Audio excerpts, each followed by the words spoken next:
afternoon, welcome. This is Jamb year 2009 government past question. Question number 17 says a electoral process,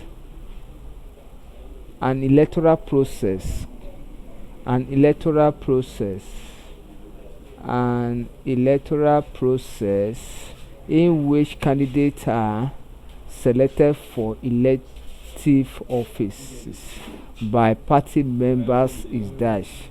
An electoral process in which candidates are selected for elective offices by party members is dash. A. By election. B. Electoral college. C. General election. Then D. Primary election. Now take note that we are talking of electoral process here, and they were also referring to candidates for elective office. Elective office that is to be elected by party, by the same party. The same party.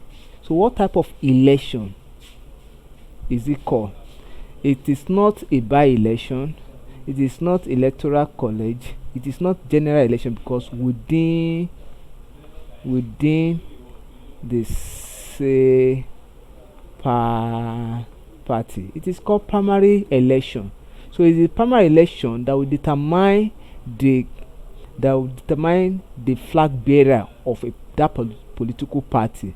So the election that is conducted in order to choose the person that will contest under that particular party as a flag bearer is called primary election. So option D is correct. Thank you and God bless you. Kindly subscribe for more videos.